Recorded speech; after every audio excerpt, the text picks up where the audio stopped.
वह देखो चाचा, मेरी नाव का क्या हाल कर दिया उस शेर ने। हाँ मोनू, अगर उस शेर ने हमारी नाव नहीं तोड़ी होती तो हम कब का अपने क्या घर चले हुआ जाते। लोमड़ी? तूने मुझे आवाज नहीं दी। मैं तो तेरी आवाज का इंतजार कर रहा था। क्या वो हिरन नदी के पास नहीं आए हैं? नहीं महाराज, वह दोनों तो मुझे कहीं भी नहीं दिखे हैं, लेकिन हाँ, मुझे वह भालू दिखा था। वो भालू उस दिन भी उन दोनों के साथ ही था जहाँ आपने नाव तोड़ी थी। आज भालू भी वहीं आया था। क्या क्या कह रही हो लोमड़ी? कौन से दिन भालू साथ था और किसके महाराज, साथ? जिस दिन वो दोनों हिरन नदी पार करके आपके बगीचे में आए थे, उस दिन मैं आपको बुलाने के लिए गुफा के पास आई। तभी रास्ते में मुझे भालू उन हिरन के पास जाते हुए दिखा था। वही भालू आपके नाव तोड़ने के बाद टूटी हुई नाव के पास भी आया था। अच्छा, तो लोमड़ी, तूने मुझे यह बात पहले क्यों नहीं बताई? तभी मैं सोच रहा हूँ, अनजान हिरन नदी पार करके अपने जंगल में आए हैं, लेकिन अभी तक वह मुझसे जिंदा कैसे बच गए हैं और जंगल में कहीं भी नजर नहीं आ रहे हैं। इसका मतलब यह है कि वो भालू उन्हें अपने घर में रख रहा है और मुझसे छुपाए हुए है। अरे लोमड़ी, कहाँ रहता है वह भालू? तुझे पता है क्या? तूने उसे अच्छे से पहचान लिया था कि नहीं? नहीं महाराज, जल्दी जल्दी में मैंने इतना ध्यान नहीं दिया। इस बार मैं उस पर पक्की नजर रखूंगी। अच्छा ठीक है, अब चली जा यहाँ से, और अगर वह दोनों हिरण या फिर भालू तुझे नजर आए तो फिर लोमड़ी शेर की गुफा से बगीचे की तरफ जाने लगी और उधर नदी के पास जहाँ शेर ने सोनू मोनू की नाव तोड़ी थी, वहाँ सोनू मोनू और भालू नदी पार करने का कोई तरीका खोज रहे थे। देखो बच्चों, हम तुम्हारे लिए लकड़ी की नाव तो बना सकते हैं, लेकिन उसमें कुछ दिनों का समय तो लगेगा ही। महाराज, जल्दी से नदी के किनारे आ जाइए। भालू और वह दोनों हिरन साथ में ही खड़े हैं। चलो भाइयों, पीछे मत देखना, जल्दी चलो अपने घर। फिर भालू और सोनू मोनू जल्दी से घर चले गए।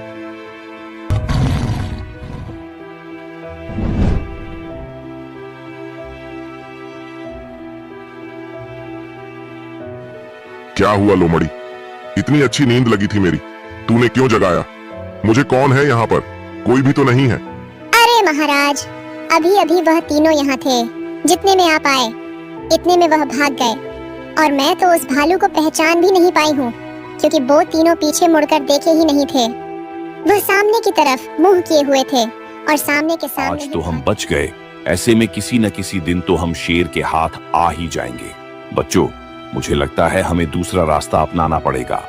फिर अगले दिन सुबह होते ही भालू नदी के पास पहुंच गया। भालू ने देख लिया कि मगरमच्छ उसके पास ही बैठा हुआ है, तो फिर भालू अपनी चाल चलने लगा और भालू बोला, अरे यार, उन हिरनों की धड़कन को खाकर तो मैं अमर हो जाऊंगा, लेकिन उनकी धड़कन खाऊंगा कैसे? एक काम करूंगा, आज रात जब बे सो रहे होंगे तब मैं उन लोगों की धड़कन खाकर अमर हो जाऊंगा। फिर सारे जंगल पर राज करूंगा, फिर मेरा कोई भी कुछ नहीं बिगाड़ सकेगा। भालू इतना कहकर अपनी गुफा की तरफ निकल गया।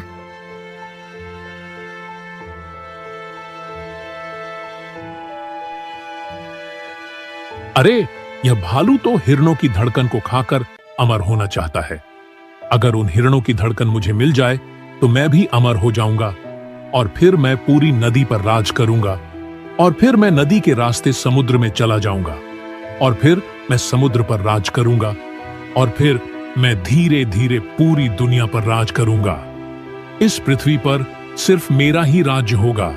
इस जंगल में, इस आकाश में, इस पानी में, सभी जगह सिर्फ मेरा ही राज चलेगा। अब बस वो हिरन मेरे पास आ जाएं और मैं उनकी धड़कन जल्दी से खा लूं। बस फिर तो मजा ही आ जाओ जाएगा। बच्चों, तुम लोग अब जाओ और वापस यहाँ कभी मत आना, और मगरमच्छ को तुम्हारी चाल का पता मत चल जाए। वह बहुत ही खतरनाक होते हैं। मैंने तुम्हारा आधा काम कर दिया है, अब आधा काम तो मैं स्वयं करना होगा, और इस चाचा को कभी कभी याद करते रहना। बच्चों चलो अब जाओ, इससे पहले कि और कोई मुसीबत हमारे सामने आ जाए। तुम लोग जल्दी से निकलो यहाँ से। ठीक है चाचा, हम आपको कभी नहीं भूलेंगे। आपने एक अनजान जंगल में अनजान हिरणों की मदद की है। अगर हो सके तो आप कभी हमारे वहां आना। वहां पर न कोई शेर है और ना ही कोई खतरनाक जानवर है। आप वहां का माहौल एक बार देख लोगे तो वहीं के होके रह जाओगे। हम आपके बारे में वहां सबको बताएंगे, और आप आओगे तो सब लोग बहुत ही खुश हो जाएंगे, बहुत ही खुश। हाँ चाचा, प्लीज आप एक बार वहाँ आना, आपको मजा आ जाएगा। हाँ, लेकिन 2-3 महीने का टाइम निकाल कर आना, क्योंकि हम लोग आपको 2-3 महीने से पहले तो जाने ही नहीं देंगे। हाँ सोनू मोनू, ठीक है, मैं जरूर आऊंगा। लेकिन बच्चों, अब तुम यहाँ से जल्दी निकलो, देर मत करो। फिर सोनू मोनू अपने घर के पास पहुंच गए। अरे सोनू, अब ये नदी कैसे पार करेंगे हम?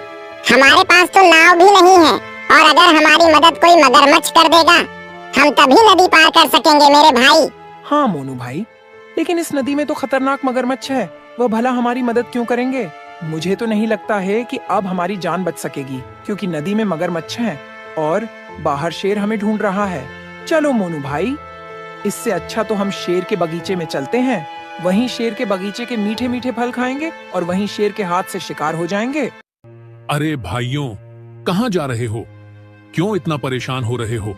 मैं सभी मगरमच्छों जैसा नहीं हूँ। मैं इस नदी का सबसे अच्छा मगरमच्छ हूँ और मैं किसी की मदद करना सबसे बड़ा पुण्य का काम समझता हूँ।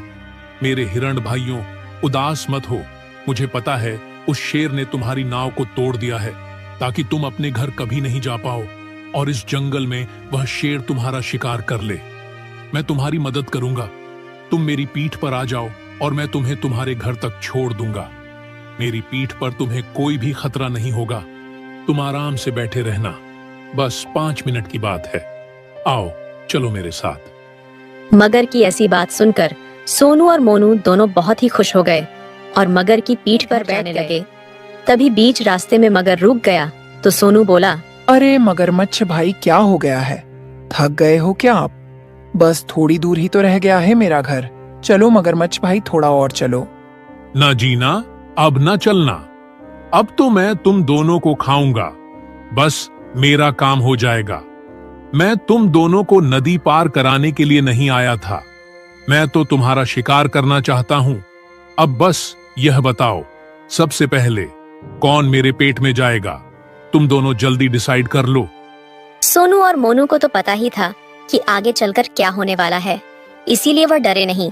लेकिन उन्होंने थोड़ा डरने का नाटक किया और उनमें से मोनू बोला, अरे मगरमच्छ भाई, ऐसा मत करो, मेरी माँ मेरा इंतजार कर रही है। हम लोग बहुत दिन से इस जंगल में छिपे हुए थे। आज तुम्हारी वजह से हमारे चेहरे पर खुशी आई है। प्लीज, ऐसे में तो कभी कोई किसी पर विश्वास ही नहीं करेगा, और वैसे भी हम दोनों में आपका हो ही क्या जाएगा? आपकी भूख भी नहीं मिटेगी हम दोनों में, तो प्लीज मगरमच्छ भाई, हमें जाने दो। भैया, तुम दोनों का प्यार देखकर तो मुझे भी ऐसा लग रहा है कि तुम्हें तुम्हारे घर सुरक्षित छोड़ दूं। लेकिन हिरण भाइयों, मेरी भी कुछ मजबूरी है। मैं पेट भरने के लिए तुम्हारा शिकार नहीं करूंगा, लेकिन मेरी एक जरूरत है। उस जरूरत के लिए मुझे तुम्हारा शिकार करना ही पड़ेगा। अब तुम लोग मुझे इमोशनल मत करो, जल्दी से फैसला करो किसका शिकार पहले करूं। हाँ ठीक है भैया, लेकिन मुझे अपनी जरूरत तो बता दो, हमें भी तो पता चले। अरे, तुम्हारे अंदर जो धड़कन है ना, मैं वह धड़कन खाकर अमर होना चाहता हूं, और वह धड़कन तुम दोनों के अंदर ही मुझे मिलेगी और तुम्हें खाऊंगा। नहीं तो तुम्हारी धड़कन कैसे खा पाऊंगा? अब तुम ही बता दो। मैं ऐसी दया करूंगा तो मैं तो कभी अमर ही नहीं हो पाऊंगा। अच्छा, तो आप मेरी धड़कन खाकर अमर होना चाहते हो? ऐसा पहले बोलना चाहिए था ना भैया। हम लोगों की धड़कनें तो हमारे घर में ही रखी रहती हैं। वहाँ पर मेरी अम्मा की धड़कन है, मेरे बाबा की धड़कन है, मेरे छोटे भाई की धड़कन है। आप बोलो तो मैं 5-6 धड़कनें इकट्ठी करके आपको दे दूंगा। आप उन्हें खाकर अमर हो जाना। आप इतनी सी बात पर हम लोगों का शिकार क्यों कर रहे हो?